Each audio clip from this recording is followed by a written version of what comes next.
Buenas tardes, mi nombre es Eduardo Delgado, vivo en la ciudad de Guatemala, mi número de teléfono es 4242-9309. Hoy es el día jueves 29 de mayo 2025 y son exactamente las 4 de la tarde con 49 minutos. Vamos a hablar acerca del rey David. El rey David. Vamos a ver la relación que había con respecto a la actitud que el rey David tenía para con Dios con respecto de sus ofrendas. Vamos a ver el hábito y la intención que el rey David tenía con respecto de ofrendar a Dios y cumplir con sus mandamientos con respecto de las ofrendas y la relación que hay con eso. La relación que hay con eso, con el éxito que él tuvo. Vamos a ver la relación que hay entre el ofrendar de David y el éxito que él tenía en todo lo que hacía. A David le salía bien todo lo que hacía, tenía la bendición de Dios en todo lo que hacía. David iba a batalla, iba a la guerra y no perdía ninguna batalla, nunca perdió una batalla. David nunca perdió una batalla. Todo el éxito de David y todo lo que él hacía le salía bien, y todo esto tiene relación con su manera de ofrendar. Es lo que vamos a ver.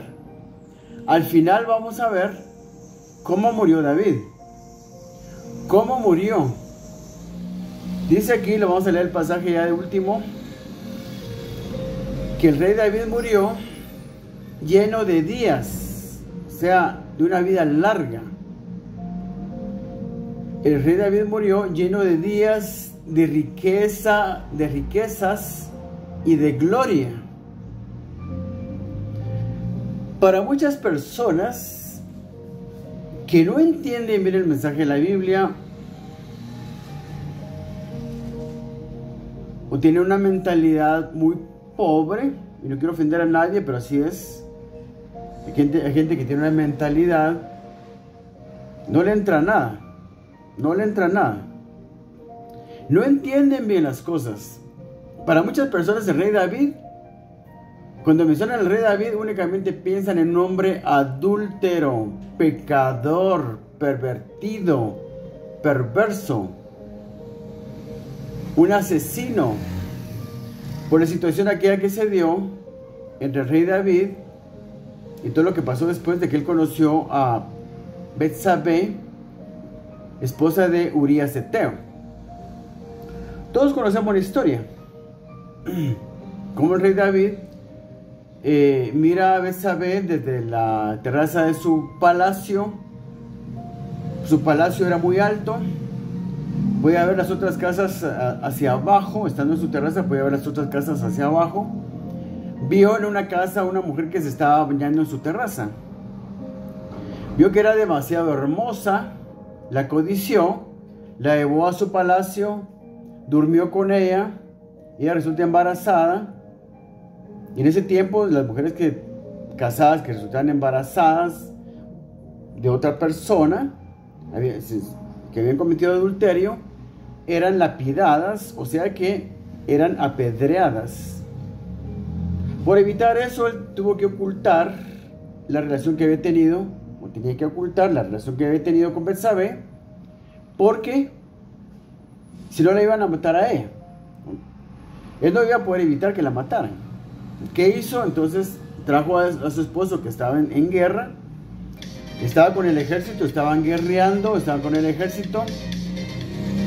Lo trajo para que durmiera con su esposa y pretender después decir que el embarazo que tenía era de su esposo. Él, por respeto al general del ejército y por respeto a todo el ejército que estaban en guerra, no quiso dormir en su casa, porque él fue mandado a Jerusalén, al palacio del rey, con un mensaje del general del ejército. Tenía que quedarse a dormir en Jerusalén para después regresar a la batalla, al lugar donde se estaba dando la guerra. Pero no quiso dormir en su casa. por respeto al general del ejército y a todo Israel que estaban acampados en el lugar donde estaban haciendo guerra. No durmió con su esposa, entonces la cosa no le salió bien al rey David. Entonces le mandó en ese mismo momento que él iba a regresar al lugar donde estaba el general del ejército, con todo el ejército, y estaban en batallas, en guerra. Lo envió con un mensaje para el general del ejército diciendo que a él mismo, a Urías Eteo, lo pusiera. Eso sin que él se diera cuenta, por supuesto. Es un mensaje privado que le mandó David, el rey David, a Joab, el general del ejército, diciendo que pusieran a Urías Eteo en lo más fuerte de la batalla para que muriera y que se aseguraran de que muriera. Porque si no, al morir Urías Eteo, pues él ya podía casarse con Betsabé y decir que el embarazo que ella tenía pues se dio después de que él se casó con la viuda de Urías Eteo. Pero nada se le oculta a Dios. Cualquier cosa que uno haga en secreto, Dios lo va a sacar a la luz. No se le oculta nada a Dios. No se le oculta nada a Dios. Eso es imposible. La cosa se descubre y, bueno, el castigo de David en todo caso fue que el niño que iba a tener con Betsabé muriera, y de hecho murió.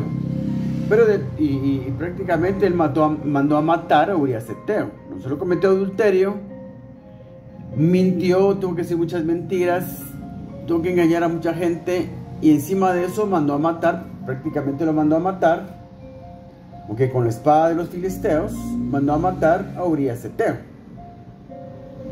Una cosa terrible, un pecado muy grande, pero el Señor lo perdonó. Y el asunto terminó ahí. Bueno, no terminó ahí porque realmente tuvo repercusiones. Luego sucedieron sucedieron muchas cosas malas dentro de su propia familia, dentro de sus propios hijos, a consecuencia de eso. Con maldición por sus malos actos, por sus malas acciones.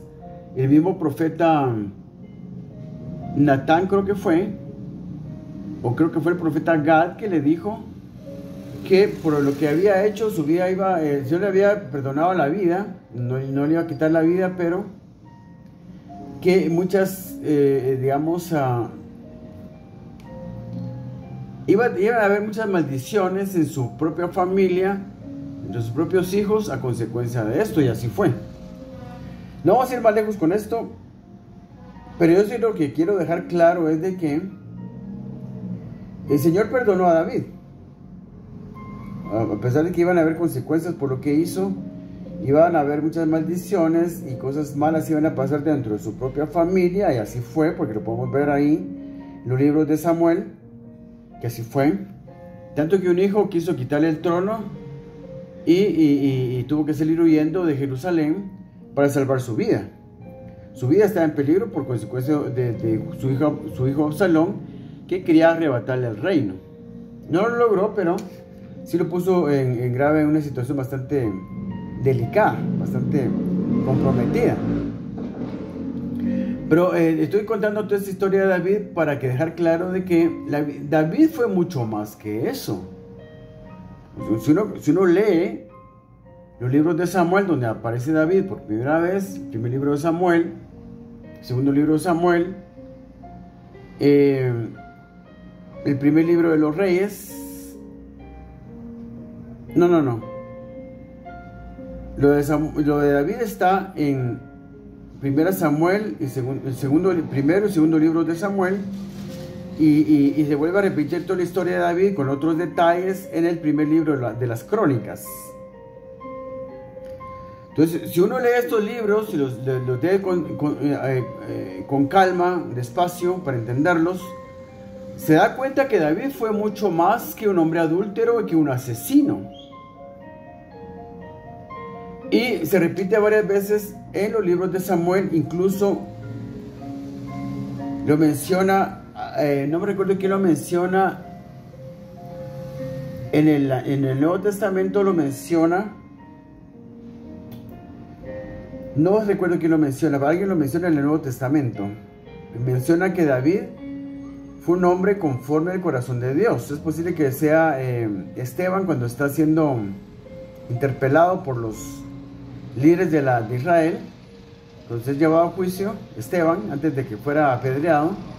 Yo creo que él es el que lo menciona, si no estoy equivocado. Pues sí lo menciona alguien en el Nuevo Testamento y dice que como David fue un hombre conforme al corazón de Dios. Lo menciona varias veces, lo dice varias veces los dos libros de Samuel. David era un hombre conforme al corazón de Dios. David tenía un corazón recto para con Dios. Eso sí es. ¿Por qué se dice que David tenía un corazón recto para con Dios? Cuando fue capaz de cometer adulterio y mandar a matar al esposo de esta mujer con la que cometió adulterio. Porque David era mucho más que eso.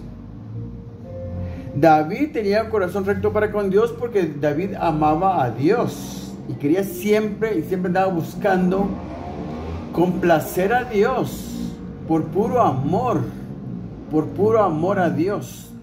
Tenía una gran relación con Dios, una gran intimidad con Dios, una gran cercanía con Dios, una amistad con Dios, una relación cercana con Dios. David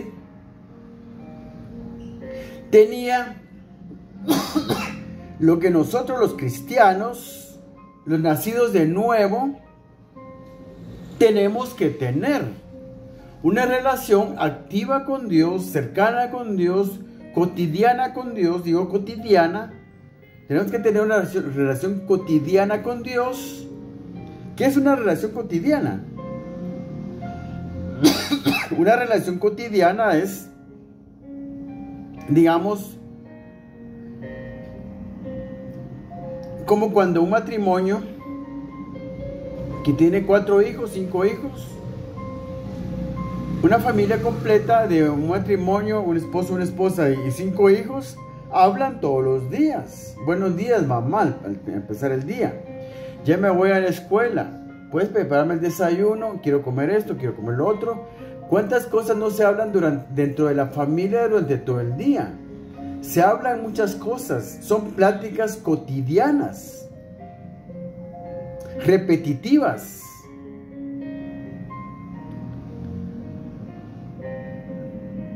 Que ya se las sabe uno de memoria, pero se tienen que dar todos los días estas pláticas de buenas noches, buenos días, ¿qué quieres comer? Vamos a comer y sentémonos a la mesa, hagamos esto, hagamos lo otro, y tu ropa, ¿dónde está? Y quiero que me laven esta camisa, y mamá, por favor, pláncheme este pantalón. ¿Cuántas cosas no se hablan dentro de una familia todos los días? Son pláticas rutinarias, es una rutina, es lo mismo todos los días. David tenía este tipo de relación con Dios, hablaba con él todos los días, tal vez las mismas cosas, porque su relación con Dios era diaria, era de cada minuto, era de cada hora, cada minuto. Su relación con Dios era de todo el día. Tenía mucha intimidad con Dios, mucha cercanía con Dios. David le consultaba a Dios antes de hacer algo. Él es el que más consulta con Dios, por lo menos en lo que la Biblia relata. David es quien más consulta con Dios antes de hacer algo. Y esa es la gran diferencia que hay entre otros grandes personajes de la Biblia, que no se muestra que consulten tanto a Dios como lo hacía David. Señor, ¿salgo a batalla o no salgo? Dímelo, ¿salgo o no salgo? David consultaba siempre con Dios y hacía lo que Dios le decía, por eso no podía cometer errores, no podía equivocarse, por eso nunca perdió una batalla, porque siempre consultaba, él siempre consultaba. Vamos al punto que les quiero dejar en este video. En este video quiero que todos veamos con claridad, que quede claro los efectos que tuvo en David el ofrendar a Dios. Vamos a leer en primer lugar lo que es el capítulo 29 del primer libro de Crónicas. Primero de Crónicas 29, del 1 al... Vamos a ver del 1 hasta el 9, tal vez. Del 1 hasta el 9. Fíjense, pues vamos a leer rápidamente. para que entiendan cuál es el punto que les quiero dejar, la enseñanza que les quiero dejar en este video. Está en este pasaje. Vamos a ver la actitud que David tenía con respecto del ofrendar a Dios. Fíjense, pues es muy interesante. Aquí se mira clara la actitud que David tenía con respecto de las ofrendas a Dios. David tenía un corazón recto para con Dios. Después dijo el rey David a toda la asamblea: solamente a Salomón mi hijo ha elegido Dios. Él es joven y tierno de edad. Y la obra grande, porque la casa no es para hombres, sino para Jehová Dios. Aquí está hablando la congregación con respecto de el templo que David quería construir, templo para Dios. David quería construir, pero Dios le dijo que no lo construyera, sino que esperaba que lo construyera su hijo. Entonces Dios eligió a Salomón para que él construyera el templo. Pero David empezó a preparar material para que cuando llegara el momento en que Salomón tenía que construir el templo, pues tuviera todo el material listo para construirlo. Después dijo el rey David a toda la asamblea: solamente a Salomón mi hijo ha elegido Dios. Él es joven y tierno de edad y la obra grande, porque la casa no es para hombres, sino para Jehová Dios. Yo con todas mis fuerzas he preparado para la casa de mi Dios oro para las cosas de oro, plata para las cosas de plata, bronce para las cosas de bronce, hierro para las de hierro y madera para las de madera, y piedras de ónice, piedras preciosas, piedras negras, piedras de diversos colores, y toda clase de piedras preciosas y piedras de mármol en abundancia. Además de esto, fíjense pues, pónganme atención. Además de esto, por cuanto tengo mi afecto, o sea, tengo mi corazón, tengo mi afecto en la casa de mi Dios, yo guardo en mi tesoro particular, oro y plata que, además de todas las cosas que he preparado para la casa del santuario, he dado para la casa de mi Dios. Fíjense pues. Además de esto, ya había preparado un montón de material: oro para las cosas de oro, plata para las de plata, bronce para las de bronce, hierro, madera y un montón de piedras preciosas para todo lo que se iba a hacer dentro del templo.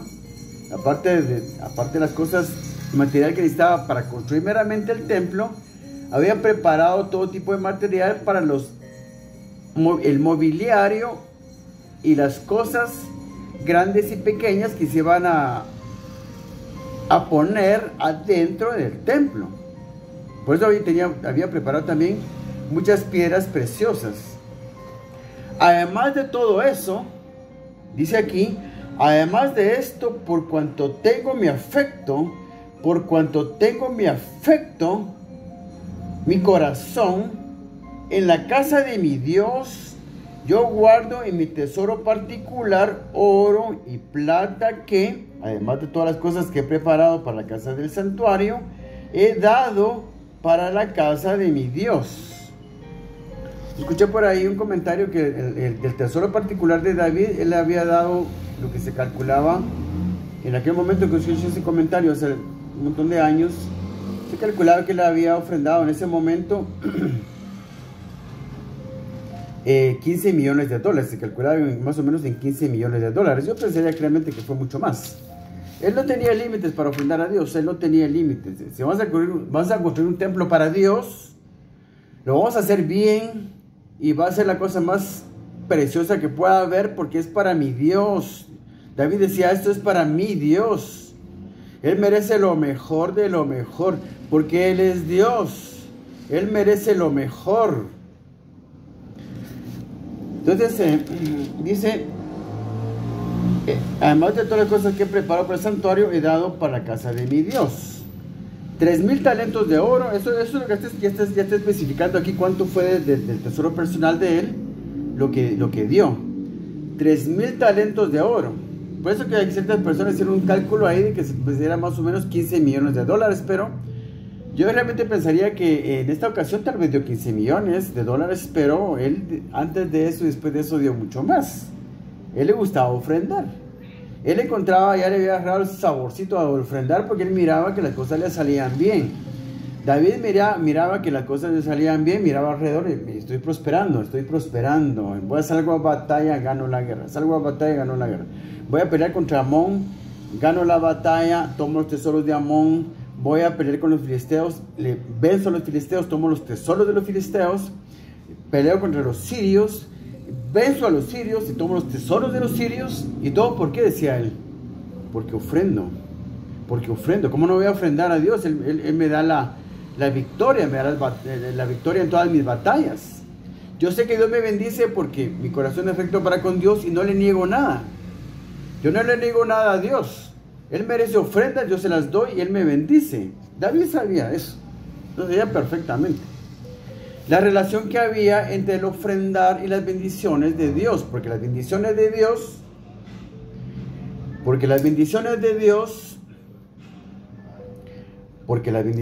Dios están condicionadas al cumplimiento, a la obediencia de ciertos principios. O sea, al cumplimiento de ciertos principios, de ciertos mandamientos. Las bendiciones materiales, físicas de Dios, no la salvación, por supuesto, eso no tiene nada que ver. No estamos hablando de salvación. La salvación es solo por la sangre preciosa del Señor Jesucristo, por mi fe en la muerte de Jesucristo en la cruz. Es la salvación, aquí no estamos hablando de salvación, estamos hablando de las bendiciones que podemos recibir de cosas materiales y no materiales, bendiciones de Dios de todo tipo en este mundo.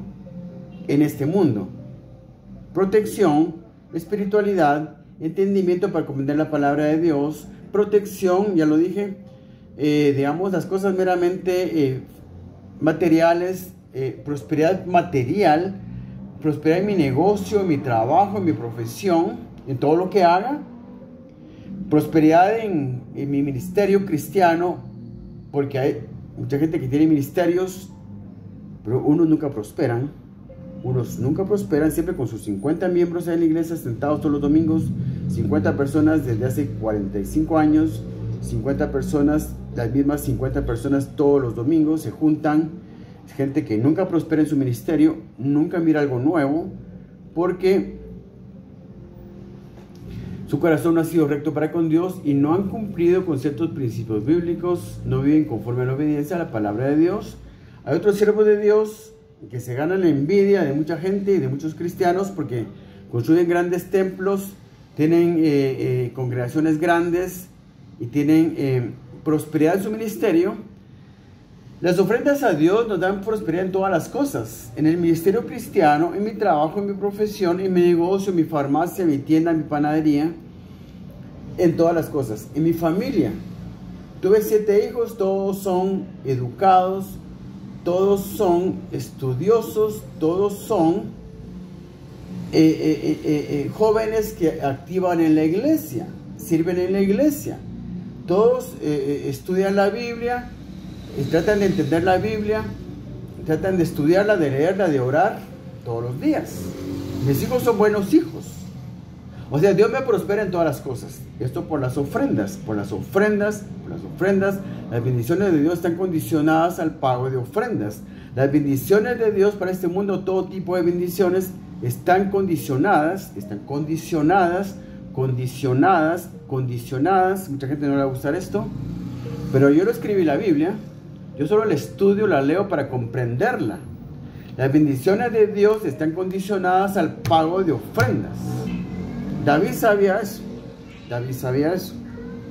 Pues dice aquí: además de esto, por cuanto tengo mi afecto en la casa de mi Dios, yo guardo en mi tesoro particular oro y plata que, además de todas las cosas que he preparado para la casa del santuario, he dado para la casa de mi Dios. 2 puntos. 3,000 talentos de oro de Ofir. Recalca oro de Ofir porque debe haber sido un oro de alta calidad, de 24 quilates. Los quilates en el oro expresan la pureza del oro.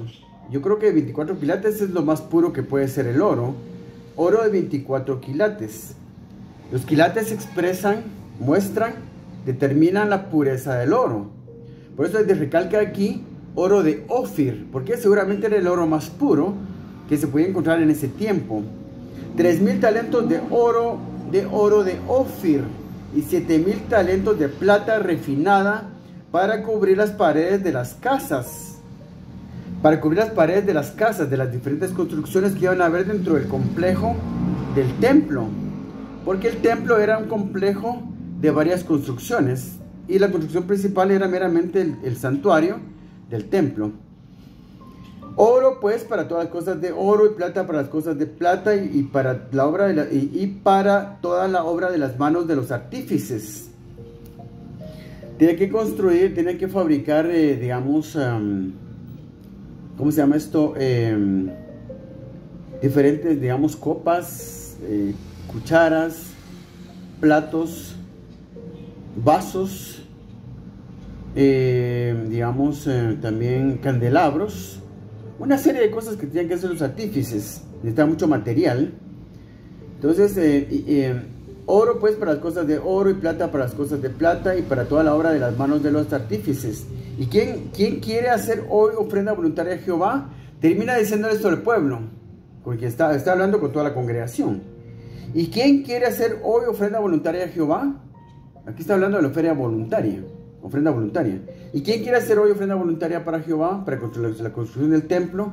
Es lo último que les dice. Les abre la puerta, les abre la invitación, les hace una invitación general para que todo aquel que quiera ofrendar, ofrende.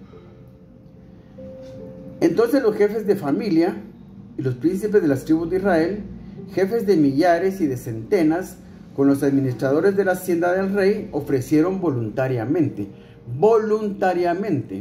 motivados por el entusiasmo que el rey David mostró, motivados por la rectitud de su corazón y de la rectitud de sus palabras, fueron motivados a ofrendar voluntariamente. Las ofrendas dentro de la iglesia, quedemos claros en eso, quedemos claros en esto, que las ofrendas en la iglesia son voluntarias. Nadie, ningún pastor, ningún líder de la iglesia debe obligar a nadie a ofrendar. Jamás, nunca nadie debe ofrendar a nadie debe obligar a nadie a ofrendar. Si estás en una iglesia donde te exigen el diezmo, te exigen que ofrendes, yo que abogo porque la gente mejore su forma de ofrendar, y he hablado tanto de ofrendas porque yo estoy seguro que el que más ha estudiado ofrendas, por lo menos la forma como tenemos que ofrendar perfectamente conforme a la voluntad de Dios en el momento actual, soy yo.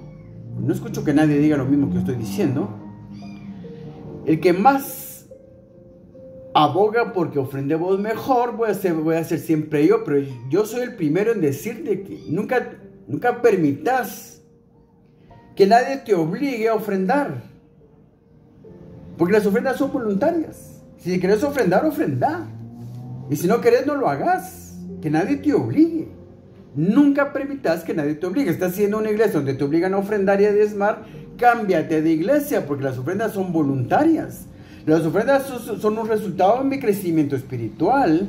Las ofrendas el que yo quiero ofrendar es un resultado de mi crecimiento espiritual, de mi conocimiento de la palabra. Pero si no tengo ninguna convicción, ningún conocimiento de la palabra, ¿por qué voy a ofrendar? Si no entiendo por qué tengo que ofrendar, no lo quiero hacer, bueno, no lo hagas. Hacerlo cuando ya entendas por qué tienes que hacerlo. Las ofrendas son voluntarias, Yo lo que hago nada más es enseñar cuáles son los efectos de ofrendar y no ofrendar.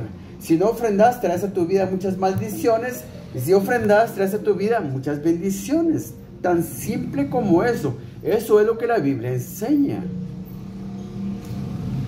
Entonces terminamos con este pasaje que dice, bueno, entonces los jefes de familias y los príncipes de las tribus de Israel, jefes de millares y de centenas, con los administradores de la hacienda del rey, ofrecieron voluntariamente.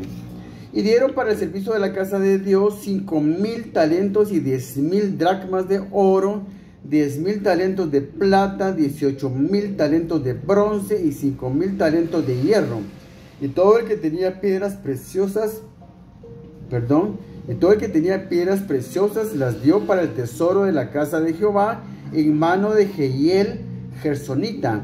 Y se alegró el pueblo por haber contribuido voluntariamente, porque de todo corazón ofrecieron a Jehová voluntariamente. Fíjense pues, aquí termina el pasaje que les quería leer. Y se alegró el pueblo, fíjense pues, y se alegró el pueblo por haber contribuido voluntariamente, porque de todo corazón ofrecieron a Jehová voluntariamente. Se alegró el pueblo por haber ofrendado a Dios voluntariamente. Porque cuando uno ofrenda voluntariamente es porque ya entendió por qué lo tiene que hacer. Por gratitud, por obediencia, por buscar las bendiciones de Dios. No hay nada de malo en ofrendar buscando las bendiciones de Dios, porque eso es fe a lo que Él está diciendo aquí. O sea, si yo creo lo que Él me está diciendo, mira, si ofrendas, dice aquí dice, si ofrendas te voy a bendecir. Bueno, qué bueno, qué bonito, qué bonita promesa, ¿verdad? Si yo ofrendo, yo voy a recibir bendiciones. Qué bueno de verdad. Qué bueno, traigo vuestras ofrendas al alfolí, traigo todos vuestros diezmos al alfolí. Hay alimento en mi casa, pruébame ahora en esto, si no os bendeciré. Abriré las ventanas de los cielos, derramaré sobre vosotros bendiciones hasta que sobreabunde. Qué bueno son promesas de Dios, qué bueno que existan estas promesas. Pues yo lo voy a creer y lo voy a hacer. Pues tiene que ser algo voluntario, tengo que tener la convicción, el entendimiento de por qué lo voy a hacer. Ya entendí yo por qué tengo que ofrendar, ahora lo voy a hacer. Lo hago y después eso trae gozo a mi corazón, trae alegría a mi corazón, como dice aquí. Y se alegró el pueblo por haber contribuido voluntariamente, porque de todo corazón, con todo su corazón, ofrecieron a Jehová voluntariamente. Uno ofrenda voluntariamente cuando entiende por qué lo tiene que hacer. Pues no entiendes por qué, no lo hagas. Porque entonces te vas a amargar. Ay, yo fui a la iglesia, yo quería ir a la iglesia para conocer más de Dios, pero fui a la iglesia y lo único que logré fue que me sacaron un montón de dinero, no sé ni para qué. Pues si no entiendes para qué, vas a ofrendar, te vas a amargar. Te vas a ir de la iglesia, vas a odiar la iglesia, porque solo me sacan el dinero. Yo no entiendo por qué tengo que dar dinero. Porque si no lo entendés y te obligan a hacerlo, lo que van a hacer es que te van a alejar de la iglesia. Ahí solo dinero son, en esa iglesia solo dinero son, solo sacar dinero. Ya no vuelvo yo a la iglesia, yo ya no vuelvo a la iglesia. No. En la iglesia nadie te puede obligar a ofrendar. Te están insistiendo. Mira, hermano, ofrende. Vamos a poner aquí un límite. Hermanos, desde el día de hoy, domingo, vamos a hacer una ofrenda especial. Cada uno de ustedes va a dar, ofrendar mil quetzales. Porque tenemos necesidad de construir el segundo nivel del templo. O algunas aulas más. Tenemos que comprar un aparato de sonido, que es caro, que esto, que el otro. Bueno, hermanos, vamos a ver quién se anima a ofrendar 1000 quetzales. Y Dios lo va a bendecir, hermanos. Dios lo va a bendecir, es cierto, lo va a bendecir. Pues si no tenés los 1000 quetzales, si no los quieres dar, no los des. Te están insistiendo, pidiendo ofrendas. Hermanos, por favor, los que no han ofrendado, por favor, háganlo. Hermanos, por favor, los que no han ofrendado, No. Ofrenda cuando entendás por qué lo estás haciendo. No importa lo que diga el hermano que está ahí enfrente, no le hagas caso. Vas a ofrendar cuando estés preparado para hacerlo, no antes. Yo soy el primero en decírtelo. Tal vez yo sea la persona que más conocimiento tiene de la forma perfecta de ofrendar en el momento actual. Lo he estudiado por 24 años. 24 años. Estamos hablando de 24 años. Estudiando lo que son las ofrendas, los principios bíblicos que generan prosperidad financiera. Estamos hablando aquí de 24 años. He leído la Biblia 82 veces. Ya la hubiera leído tal vez unas 50 veces más, pero durante 8 años no pude leer nada desde el 2009. al 2017, no pude leer nada porque tuve un gran problema en mi cabeza. Durante 8 años no podía ni siquiera ver el almanaque porque me daban mareos solo con ver la fecha en el almanaque. Solo por ver la fecha en el almanaque me daban terribles mareos. Durante 8 años no pude leer nada.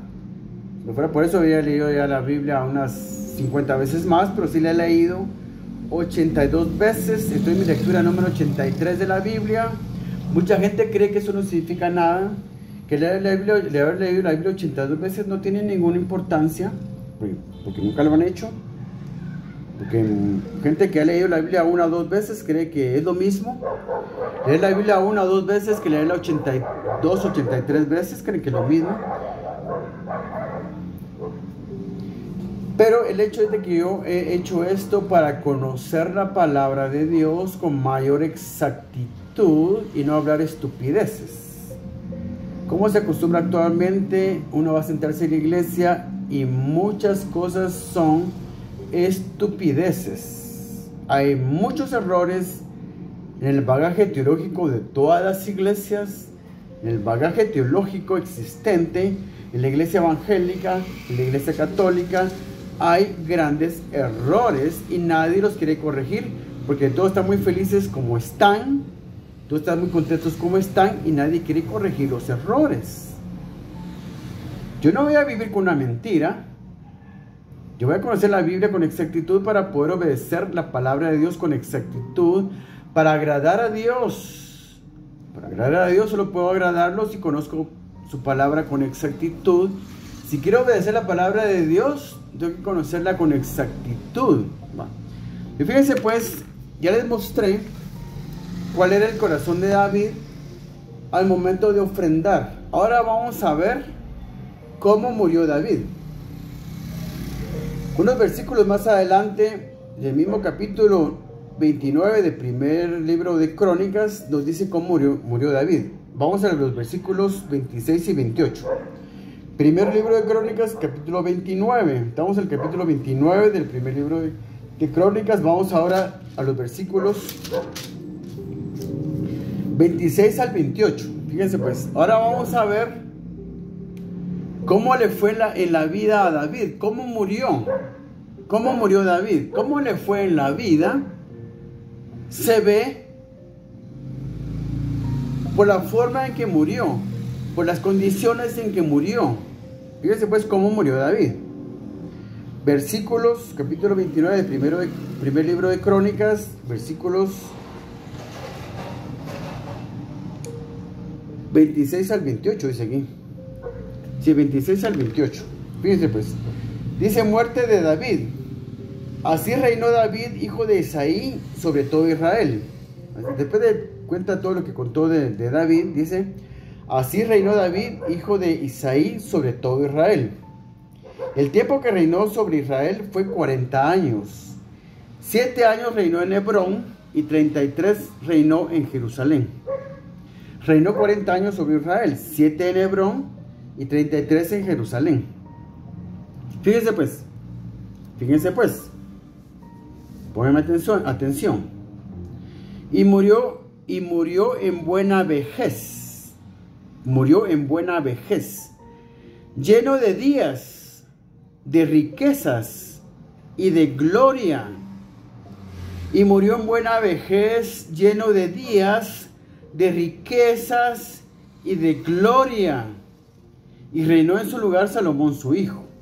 Y los hechos del rey David, primeros y postreros, están escritos en el libro de las crónicas de Samuel, vidente, en las crónicas del profeta Natán, en las crónicas de Gad, vidente, con todo lo relativo a su reinado y su poder y los tiempos que pasaron sobre él y sobre Israel y sobre todos los reinos de aquellas tierras. Fíjense pues. Y murió en buena vejez, lleno de días, de riquezas y de gloria. David fue mucho más que un adúltero y un asesino, porque David era humano, tenía debilidades como cualquiera de nosotros. No era Superman, no era un hombre extraordinario con poderes extraordinarios, era un hombre común y corriente, pero que tenía un corazón recto para con Dios. Por eso él siempre estaba buscando agradar a Dios. Cuando se trataba de ofrendar a Dios, David no le negaba nada. Y él venía de una familia pobre. Tal vez no una familia pobre, pero sí una familia digamos, de clase media. La familia de David era una familia de clase media. Tenía su terreno, su casa, unas ovejas, sus sembradíos. No les faltaba la comida, comían bien, vivían bien, no les faltaba la ropa, no les faltaba nada, pero no eran ricos, ¿verdad? Era una familia de clase media. Sin embargo, él tenía un corazón recto para con Dios. Cuando llega aquel momento que se encuentra en el valle de la batalla, cuando llega, va a dejarles un mandado por parte de su papá a sus hermanos, llega con unos quesos, otras cosas, panes y comida para sus hermanos, y mira, se da cuenta de la batalla que se está dando, y se da cuenta que hay un hombre gigante que lo está amenazando, que se llama Goliat. El corazón de David se llena de celo para con Dios, se llena de rabia, se llena de indignación. ¿Cómo es posible que ese hombre esté maldiciendo al pueblo, al ejército del Dios viviente? Dice, ¿cómo es posible que este hombre esté blasfemando el nombre de Dios? Alguien tiene que callar a ese hombre, alguien tiene que cerrarle la boca, que se calle. Alguien tiene que callar a ese hombre. ¿Cómo es posible? Se llena de indignación el corazón de David cuando él era solo un jovencito. Y era un jovencito de 16 años era. Ni siquiera había terminado de crecer. Y se atrevió a enfrentarse a ese gigante porque se puso pero muy enojado, porque tenía celo de Dios, ¿Cómo es posible que ese hombre, ese gigante, con su voz asquerosa esté maldiciendo a los ejércitos del Dios viviente? Porque para David el ejército de Israel eran los ejércitos de Dios. Y también maldecía a Dios mismo, estaba blasfemando el nombre de Dios. Y David dijo, no, yo no lo voy a permitir, yo no me voy a quedar así. Yo no me puedo quedar así. Yo no me puedo quedar así como que nada estuviera pasando. Este hombre hay que callarlo. Hay que cerrarle la boca. Porque se atrevió a maldecir el nombre de Dios. Y se atrevió a maldecir a los ejércitos del Dios viviente. David tenía un corazón recto para con Dios. Cuando se trataba de ofrendar, David no le negaba nada a Dios. Porque David había entendido la relación que había entre obedecer los mandamientos de Dios, porque el ofrendar son mandamientos, que quede claro que solo el Antiguo Testamento nos enseña a ofrendar, el Nuevo Testamento no nos enseña a ofrendar a Dios. Eso está claro. Si uno lee el Nuevo Testamento, se da cuenta que no enseña a ofrendar. El Nuevo Testamento no enseña a ofrendar en ninguna parte. Menciona las ofrendas y las menciona. Las podrá mencionar, pero no hay ordenanza, no hay una estructura de leyes que nos lleve al punto de saber cómo ofrendar a Dios en el Nuevo Testamento. Eso solo está en el Antiguo Testamento. Entonces David conocía la relación que había entre ofrendar a Dios, obedecer la palabra de Dios y las bendiciones que recibía él de parte de Dios. Él conocía esa relación, la relación que había entre ofrendar a Dios, obedecer la palabra de Dios, las bendiciones que recibía de parte de Dios. Que Dios lo bendiga.